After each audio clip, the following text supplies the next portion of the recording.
पिया का दिल आज अजीब बोझल था।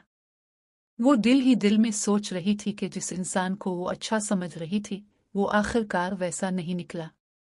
इससे यूं लगा जैसे शहर के ये सब मकामी गुंडे एक ही मिट्टी के बने हों।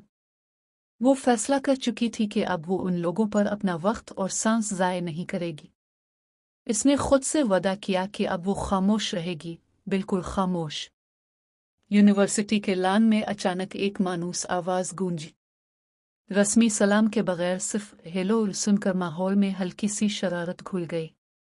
2 दिन से कैंपस से गायब रहने पर सवाल हुआ तो जवाब आया कि वालिद शहर आए हुए थे, इसलिए उनके साथ वक्त गुजारना ज़रूरी था। बातों बातों में नोटिस मांगे गए, फिर भूख का जिक्र आया और कैंटीन के बजाय शहर जाने की तजवीज़ ने फिजा बदल दी। पिया हिचकिचा। इसे वक्त की पाबंदी और घर पहुंचने की फिक्र थी, मगर जिद, मासूम भूख और दोस्ती के इसरार ने आखिरकार उसे मानने पर मजबूर कर दिया। पिछले दरवाजे से निकलने का मंसूबा बना, मुहाफिजों से बचने की तरकीब सोची गई और रिक्शे में बैठने का फैसला हुआ। पिया का दिल जोर जोर से धड़क रहा था। खौफ और आज़ादी की खुशी एक साथ इसके वजूद में उतर रही थी। रिक्शे की हिचकोले खाती सवारी, शहर की रोशनियां, इम्प्रेस मार्केट का शोर और बन कबाब की खुशबू, सब कुछ किसी ख्वाब की तरह लग रहा था। वो हंस रही थी, मगर कहीं ना कहीं दिल के किसी कोने में बेचैनी भी पिल रही थी। इसी शहर में एक और कहानी खामोशी से अंगड़ाई ले रही थी।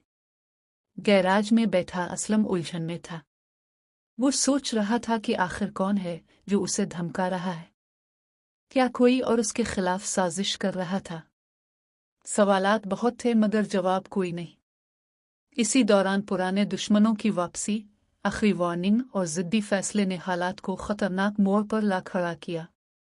नाम लिया गया, इनकार हुआ और यूं एक गलत फहमी ने मजीद शोला पकड़ लिया। रात गहरी हुई तो पिया के घर में इज़्तिराब फैल गया।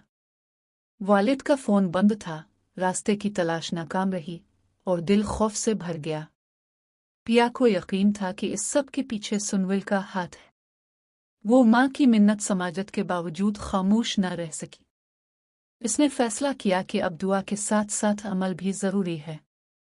पुलिस स्टेशन जाने का फैसला हुआ और यूं आधी रात को एक तूफान सुनविल के दरवाजे पर आन खड़ा हुआ। इल्ज़ाम, इनकार, तल्ख जुमले और दबे हुए गुस्से ने माहौल को भा